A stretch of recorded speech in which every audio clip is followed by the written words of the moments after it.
In the year 2000, representatives from Montclair State University came together with citizens from Montclair to identify issues vital to the future of the Pine Street, Glenfield Park neighborhoods.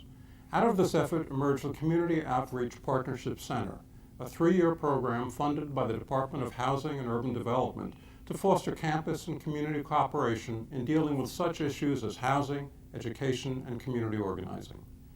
In an effort to help people understand some of the key issues in Montclair, the Montclair State University Department of Broadcasting produced the following video documentary that looks at Montclair, both past and present. Montclair has a rich and unique history among New Jersey municipalities. A home to business leaders, artists, and social reformers, Montclair has developed a reputation for community involvement and moral improvement. And, as we shall see, Montclair's origins are strongly rooted in religion. Montclair was originally the home of the Lenape Indians, but by the late 17th century, Europeans were making their way into the area. The date usually given for the first family to come to Montclair was 1694. This was one of the Cranes, Azariah Crane, and his wife Mary Treat Crane, the daughter of Robert Treat. A few years later, people of Dutch descent came west across the Passaic and settled in what is now Upper Montclair. Two communities emerged, Cranetown and Speartown, which were eventually connected when the Valley Road was built. Both areas were a part of a larger settlement of Newark. There are a lot of Cranes around. The one who's best known, of course, is Israel Crane, whose house is now a museum. Israel was known as King Crane for his many enterprises. He started a store, the first store we know of in Montclair, kind of a general store. He built the turnpike, Bloomfield Avenue. He had Ayerson, I think he was involved in the silk industry up there. He had a quarry down in Newark and so forth. Israel Crane was one of the leaders of the Presbyterian Church in the area. The Presbyterian Church was very central to the life of the early people in Cranetown, just as the Dutch Reformed Church was important to people up in Speartown. People in Speartown went over to Brookdale, the Brookdale Reformed Church. But it was an important factor and continued to be through the colonial period and through the 19th century. And even later, if you were to look into who's who, let's say in 1940, you'd find about 8 Montclair clergy listed there. We had some very prominent preachers in this community. This religious influence, with its emphasis on moral and civic improvement, has resonated down through the centuries to the present time. The city fathers of Montclair wrote about Montclair in the 1800s and late 1800s, and they said that Montclair would grow into a large community of over 100,000 people. Of course, they were dreaming because they were looking to try to rival Newark, but they didn't want to be Newark. They wanted to be a better community, so to speak, a city on the hill, a city which had a moral sense of accomplishment, a moral sense of justice, and a moral purpose. They almost had a religious image to it. One of the major influences of the quality of public life in Montclair was Amory Bradford, a minister of the First Congregational Church and a direct descendant of William Bradford, one of the founders of the Plymouth Colony. He is described as a major influence behind every civic improvement in Montclair from the time he came in 1870 until he died in 1911. Mountainside Hospital, he was part of that. He was influential with regard to the high school. He was influential in getting people to plant trees in the streets. He saw that the Children's Home Society was founded and all kinds of community enterprises. Bradford was a major influence. I think that it's a religious influence that's passed down from generation to generation, but at the same time, it's also an ideology that has nothing to do with religion. It's a vision, a vision of a community that might be in the heads of some city fathers, but then was adopted by the citizens of the town itself. And this vision of a better life in a good community has drawn many newcomers to Montclair over the years. People were attracted to Montclair as opposed to other communities in Essex County because of the image that Montclair had already projected.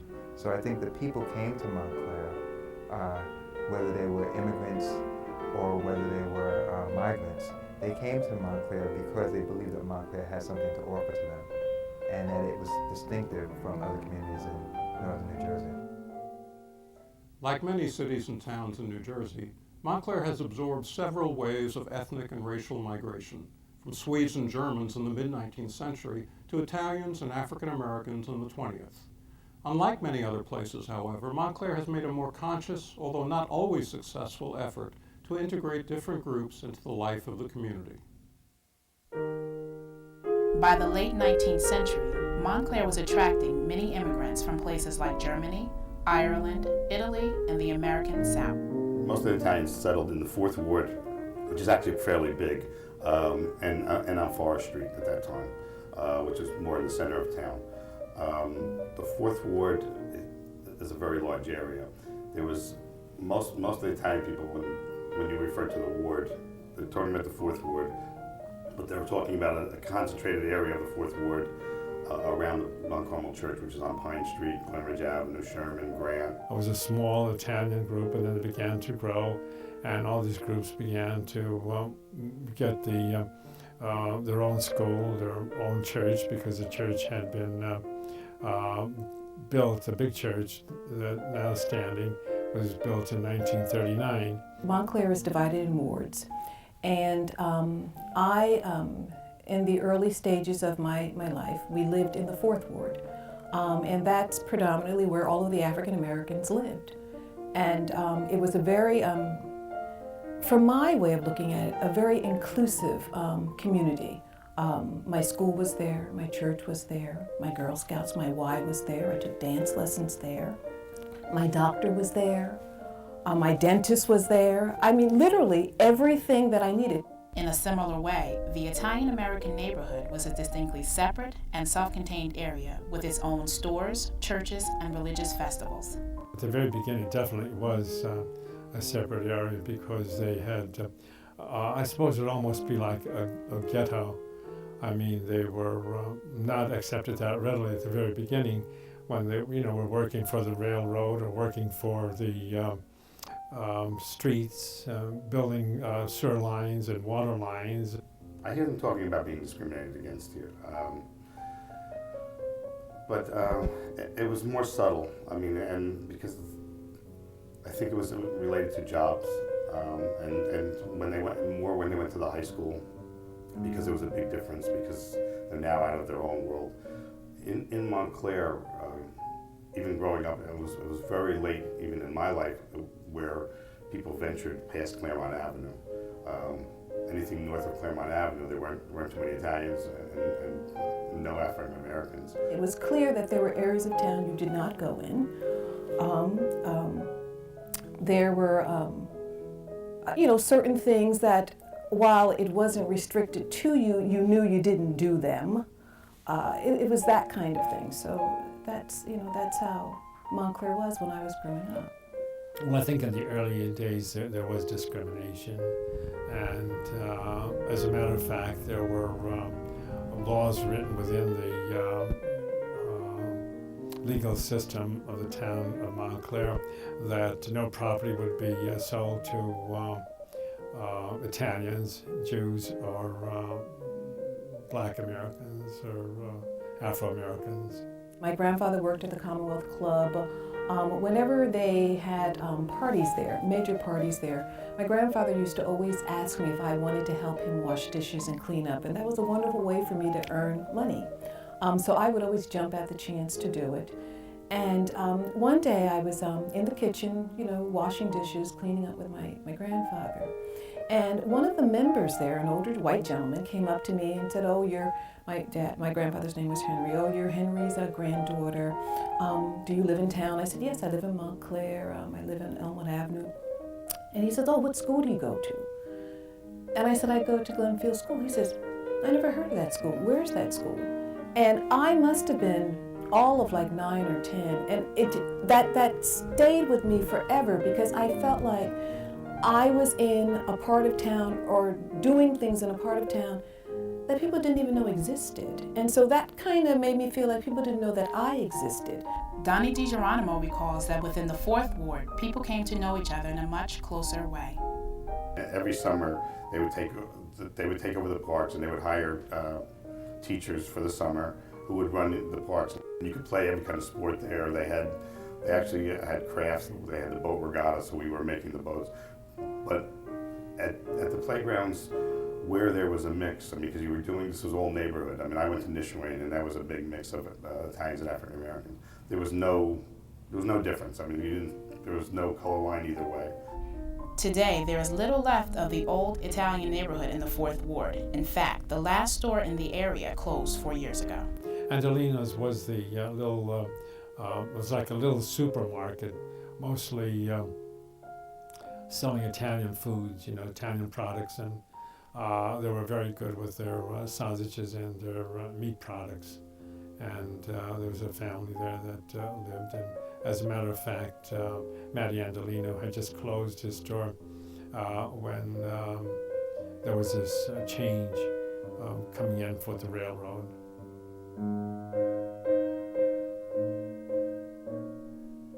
Over the years, Montclair has confronted several challenges to its commitment to social improvement. Today, education and housing remain central issues that can affect the fabric and future of this unique community.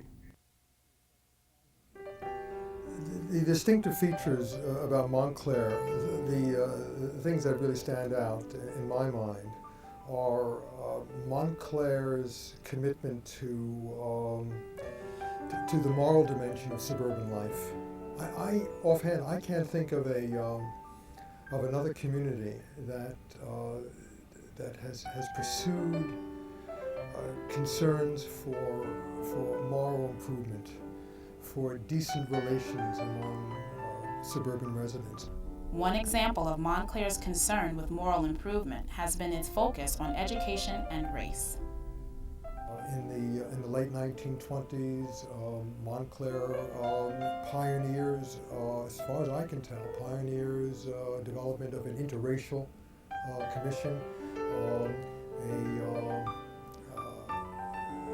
spearheaded by church congregations, by Christian groups that bring African Americans and whites to break bread with each other in church congregations. It's quite unusual, and it's done under the constraints of Jim Crow. Montclair's one high school has been a place where different ethnic and racial groups may have come together for the first time, although not without some sense of distance. So there, people of all racial backgrounds did come together. And even when I went to high school, that was true. And we participated together in class and in athletics without any noticeable barriers.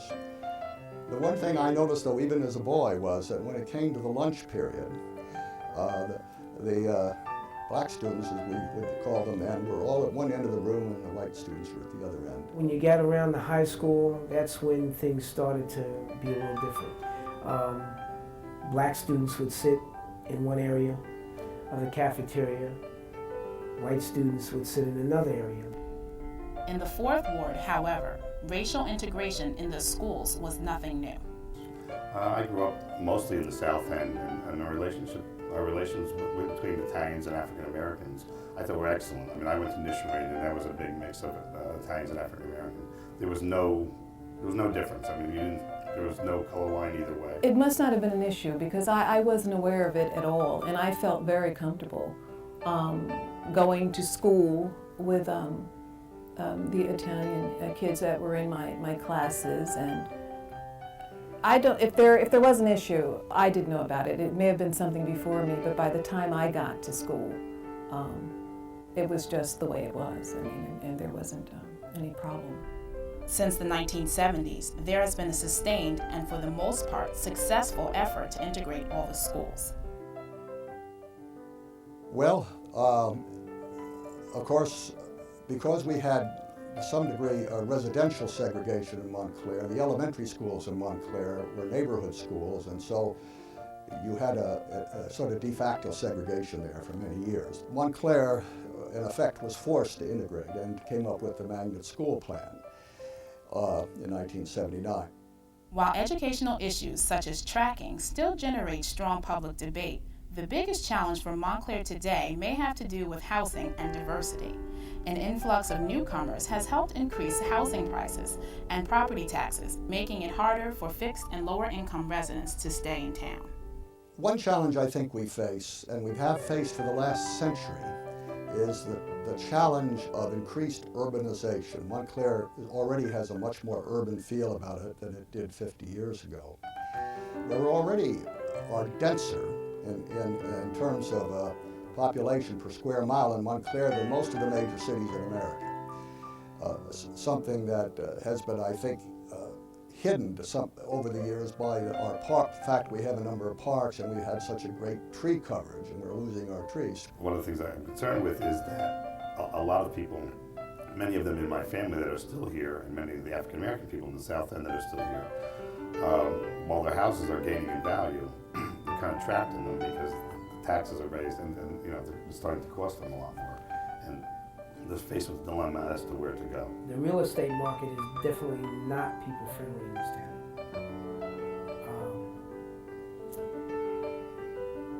There are people who've lived here for 30, 40 years, 50 years, that have to move. My own band leader, who's a police officer here for 27 years, can't afford to live here anymore. He bought a house in East Orange. Montclair has been famous and been drawing people for its diversity forever, really. And there's a danger of them losing that diversity, both racially and economically, because of the high price of the market. This community is unique in that growing up I was exposed to a lot of different things. Boy Scouts, various civic activities, after school activities, summer activities, and you did mix with a lot of people. As Montclair struggles to retain its diversity and affordability, many residents like Sharon Turner believe that the town's future can be as special as its past. I like Montclair. I think there's a lot of promise and hope here, and I think that you know, there are good people coming into town. Hopefully we can have some of the good people that have been here to be able to stay in town. But yeah, I'm still high on Montclair. This is the final year of the Community Outreach Partnership Center, and project participants are continuing to move forward to address some of the key issues covered in this documentary. If you'd like more information about this project, please contact the Center at 973-655-7544. From Montclair State University, I'm Bill Berlin.